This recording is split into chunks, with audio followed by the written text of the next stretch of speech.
E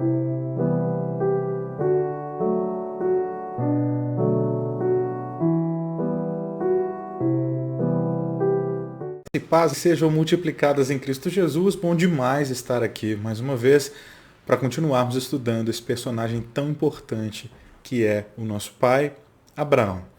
Nós já vimos no capítulo 12 o chamado de Deus para Abraão e a sua resposta. No capítulo 15, nós vimos o Senhor colocando de lado os medos de Abraão e dando a ele essa confirmação que Deus é o seu escudo e que fará dele um povo muito grande. A sua descendência será como as estrelas do céu, e Deus faz com ele um pacto, passando por entre as carcaças. Deus é um Deus de aliança. Pois bem, no vídeo de hoje nós veremos o capítulo 17 e vamos dividir então o capítulo 17 em 4 partes. Neste vídeo veremos a primeira parte, então nós vamos lendo versículo a versículo e acompanhando então o que Deus tem a falar conosco. Nesta primeira parte, vamos ler do versículo 1 até o versículo 8. Então vamos juntos? Gênesis, capítulo 17, versículo 1. Abra sua Bíblia comigo, vamos ler juntos. Quando Abraão atingiu a idade de 99 anos, o Senhor apareceu a ele e disse: Eu sou o Deus Todo-Poderoso. Ande na minha presença e seja perfeito. Abraão tem 99 anos. Já tem uma idade avançada e o Senhor se apresenta a ele sendo Deus Todo-Poderoso.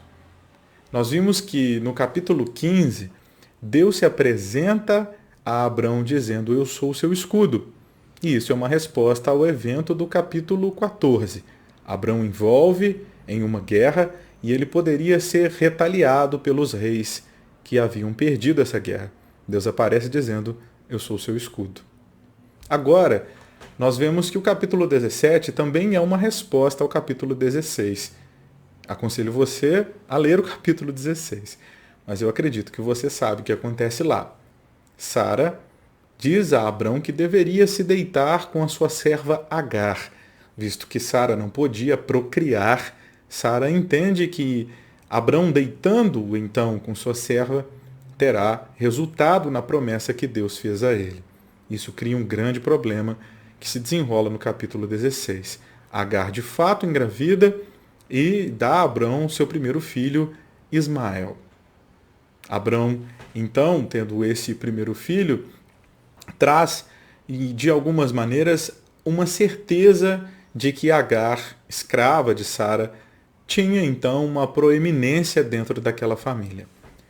Segundo Sara, Agar a tratava com desprezo por agora ter dado um filho a Abrão, coisa que Sara não tinha feito. Sara se enraivece com Agar e a gente sabe onde isso dá, né? Agar é jogada para fora de casa com o filho, o anjo vai lá e acolhe. No fim das contas, é recebida de volta. O que a gente precisa entender é que Abrão está tentando, na sua fé que agora claudica, manqueja, tentar corresponder ao que Deus havia dado como palavra a ele, que a sua descendência seria como as estrelas do céu. É certo que isso precisa nos ensinar, em alguma medida, que muitas vezes aquilo que Deus nos prometeu acontece dentro do tempo de Deus.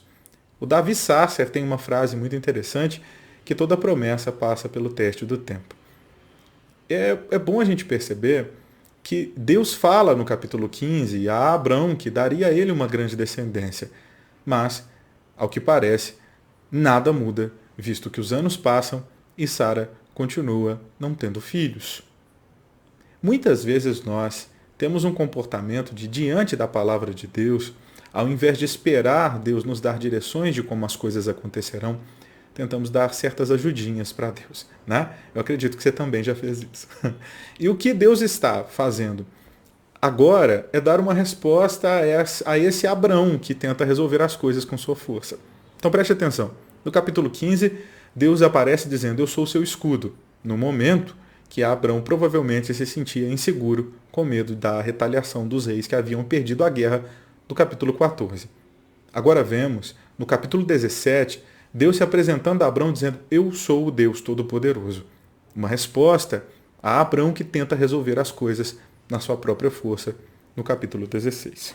Outra coisa que a gente percebe no versículo 1 é que Deus aparece dizendo a Abraão, ande na minha presença. Ande na minha presença e seja íntegro. Coisas interessantes. Andar, como nós já temos falado, é um convite de Deus ao relacionamento. O que Deus fazia com Adão no Éden era caminhar com Adão. Sabemos disso porque Adão reconhece os passos de Deus no jardim. Deus também nos dá em sua palavra a dimensão de que o antecessor de Abrão, Noé, também andava com Deus. Também temos, antes de Noé, um homem importante chamado Enoque. Enoque andou com Deus e já não mais era. Há uma sequência, então, de homens que se relacionam com Deus, que então se tornam justos enquanto caminham com o Senhor. Enoque é tão justo que é levado para o céu. Já não é mais o próprio Enoque. Andou com Deus e já não mais era. Olhamos posterior, a geração vai se tornando cada vez pior e no meio desta geração terrível há um homem justo que anda com Deus. Noé. Agora, Deus convida Abrão a caminhar com ele e a ser íntegro. No capítulo 12, no chamado de Abrão, Deus convida Abrão a caminhar. Sai da tua terra, da tua parentela, vá para uma terra que eu te mostrarei. Caminha comigo. No capítulo 12, no versículo 4, a Bíblia diz que esse Adão que sai no versículo 1 do capítulo 12, no capítulo 4, chega. Ele continua caminhando com Deus. Quem caminha com Deus sai, quem caminha com Deus chega. E no capítulo 15, que já estudamos também, no versículo 5, Deus diz a Abrão que é Deus quem tem dado a Abrão esse potencial para caminhar. Deus diz lá, fui eu que te tirei da terra de Ur, dos caldeus. Então, andar com Deus tem um significado muito claro, se relacionar com Deus. E neste relacionamento que Deus propõe a Abrão, Deus é a força para que ele caminhe com Deus. Agora no capítulo 17, Deus chama Abrão à integridade, somando isso a uma caminhada. Anda na minha presença e ser íntegro. Anda na minha presença e ser perfeito. Está falando sobre inteireza, está falando sobre justiça. A palavra aqui no hebraico para íntegro é também a palavra utilizada no Antigo Testamento para falar dos animais oferecidos a Deus em sacrifício, que deviam ser animais íntegros, sem mancha, sem defeitos físicos. Deus está dizendo para Abrão, se relacione comigo e seja perfeito. É claro que o que Deus está pedindo de Abrão não é uma perfeição no sentido de ausência de pecado. Deus não pediria a Abrão algo que Abrão não poderia entregar. Mas o que Deus está dizendo é, enquanto você caminha comigo, é necessário que você se aperfeiçoe na minha presença. Você será aperfeiçoado por mim, a fim de que seja um modelo. Lembrando que a promessa de Deus para Abrão é que ele será um pai. Vamos ao capítulo 17, versículo 2. Acompanhe, por favor. Farei uma aliança entre mim e você e darei a você uma descendência muito numerosa. Farei uma aliança. Deus está confirmando aquilo que fez no capítulo 15. Deus se aliancia com este homem chamado Abrão. Farei uma aliança entre mim e você. Lembra que Deus passa sozinho por entre a carcaça? Deus é um Deus que se aliancia. Deus desenvolve o seu projeto eterno através de pactos. Ele fez uma aliança com Noé, ele fez uma aliança com Adão e agora está fazendo uma aliança com Abraão. E essa aliança depende do Senhor. Farei uma aliança entre mim e você e darei a você. Qual é o resultado dessa aliança? Darei a você uma descendência muito numerosa. Versículo 3. Me acompanhe. Abrão se prostrou com seu rosto em terra e Deus lhe falou. Deus está falando. A resposta de Abrão é um culto. Ele reconhece quem ele é e quem é o Senhor. O seu rosto está no chão. Sinal de adoração através da humilhação. Ele se humilha diante do Senhor. Coloca o rosto no chão, é respeito. E diante deste ato de adoração, Deus segue a falar com esse homem. Aprendemos como reagir à palavra de Deus. A palavra de Deus não deve, então, alimentar o nosso ego. Deve nos levar, ao contrário disso, à humildade, ao reconhecimento de que não podemos sem Ele. Deus aparece a Abrão e diz: eu sou o Deus Todo-Poderoso, te darei uma grande descendência. E ele se coloca num lugar de humildade e humilhação. Lembra o que aconteceu no capítulo 16, né? Ele estava tentando construir essa descendência a partir da sua própria força. Agora, diante da palavra de Deus, ele reconhece que de fato não pode. Versículo 4. Quanto a mim, esta é a minha aliança com você. Você será o pai de muitas nações. Quanto a mim, da minha parte, nós vamos perceber nesse texto que Deus está falando sobre responsabilidades que Deus tem na aliança. Depois nós vamos ver que Abrão tem na aliança e responsabilidades que Sara tem na aliança. Deus está mostrando aqui dentro deste pacto qual é a responsabilidade dele. Quanto a mim, preste atenção, quanto a mim, esta é a minha aliança com você. Qual é a consequência disso? Qual é o resultado dessa aliança? Qual é a minha aliança com você? Você será pai de muitas nações. E isso segue no versículo 5. O seu nome não será mais Abrão, porque eu o constituí pai de muitas nações. Uau! Versículo 6. Farei com que você seja extraordinariamente fecundo. De você farei surgir nações e reis procederão de você. Há uma troca de nome aqui, de Abrão para Abraão. Há um A acrescentado aqui. E os estudiosos não sabem dizer exatamente qual é a grande mudança de significado. Mas o que podemos pontuar aqui com mais certeza é que Abrão significa pai elevado e Abraão pai de muitos, pai de multidões, o que concorda com o contexto do texto, né? Farei de você extraordinariamente fecundo. Uau! Farei de você, esse extraordinariamente é a primeira vez que aparece. Deus já havia dito que faria dele fecundo, que faria dele um pai, mas agora Deus demonstra como isto é extraordinário. Enquanto Abrão caminha com Deus, Deus faz uma série de coisas. Deus já havia dito desde o capítulo 12 que faria dele uma grande nação, que faria dele um abençoador de todas as nações da terra na sua descendência, que faria dele um pai.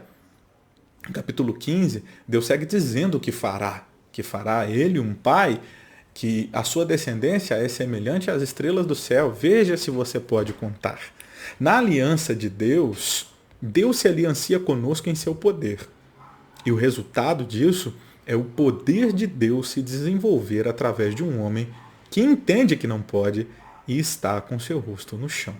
Humildade, reconhecimento de que no poder de Deus nós podemos realizar não apenas coisas grandes, mas coisas extraordinárias. Extraordinariamente te farei fecundo. Nações vão proceder de você, e não apenas nações, reis vão proceder de você. A gente sabe a sequência disso, né? Abraão é um pai espiritual, Abraão é um pai físico. Isaac, Jacó, 12 tribos. Das 12 tribos vão nascer muitos reis. Deus, então, está estabelecendo a base de seu propósito que ele vai desenvolvendo de geração em geração. O reino, visto que a partir de Abraão reis são levantados, e esses reis são sustentados através de pactos e alianças que Deus faz. Aqui estão duas coisas centrais na Bíblia. O propósito de Deus se desenvolve a partir das alianças. E as alianças, consolidadas pelo próprio Deus e em seu próprio poder, manifestam o seu reino. Deus governa através de pactos e alianças com homens que ele faz governar. Amém? Seguimos no texto. Versículo 7. Estabelecerei uma aliança entre mim e você e sua descendência no decurso das gerações. Aliança perpétua. Para ser o seu Deus e o Deus da sua descendência. Esta aliança é perpétua, ela é eterna, ela é interminável, não para em Abrão. Percebemos que este Deus que reina a partir de alianças, reina de geração em geração, através do povo que ele escolhe para si. Esta aliança, Abrão, é te fazer muito fecundo, é te fazer uma grande nação. Nós vamos ver que esta aliança está ligada a uma descendência e a um território. Mas isso não para em Abrão. É de geração em geração. Esta aliança é para que eu seja seu Deus. Olha, Deus se faz Deus de Abraão. Não é Abraão que se faz adorador de Deus. Deus se faz Deus de Abraão. E não apenas dele, mas também de sua descendência. Como é maravilhoso saber que aquilo que Deus faz, faz através de nós, inclusive para gerações que nós não conheceremos. Você pode glorificar o Senhor por isso. Que coisa maravilhosa. Versículo 8. Darei a você e a sua descendência a terra, onde agora você é estrangeiro, toda a terra de Canaã, como propriedade perpétua, e serei o Deus deles. Esse pacto tem relação com uma descendência, onde Abraão é extraordinariamente fecundo, e desta fecundidade de Abraão nascem reis. Esta aliança concede a Abraão não apenas uma descendência, mas um território. E aqui nós vemos o protótipo do reino que temos falado tanto. O protótipo do reino é: Deus governa sobre o homem que governa sobre um território. Assim era o Éden. Assim é a nação que Deus está fundando através de Abraão, a nação de Israel. Ela é um território. Esta terra eu darei a você, por pacto perpétuo. E é por isso que os descendentes de Abraão até hoje lutam pela terra e têm a terra como sagrada. E é por isso que existem guerras santas ali, porque eles se veem como donos da terra, porque Deus deu ao seu pai Abraão, que é pai de Ismael, os muçulmanos, e pai de Isaac, os judeus. Deus deu a terra a Abraão e a sua descendência por aliança perpétua. Ou seja, eles serão fecundos, eles receberão uma terra e Deus será o Deus dessa descendência cheia de reis que nasce a partir de Abraão. Ok? Aqui nós terminamos a primeira parte do nosso vídeo. Fomos do versículo 1 ao versículo 8. Nesse pedaço de texto, vemos Deus se compromissando na aliança e dizendo qual é a sua responsabilidade aqui. De ser Deus deste povo, de dar a este povo uma grande descendência, de fazer deste povo um povo que será um povo que reina e que reina sobre um território que é deles eternamente. Seguimos no próximo vídeo a partir do versículo 9. Me acompanhe.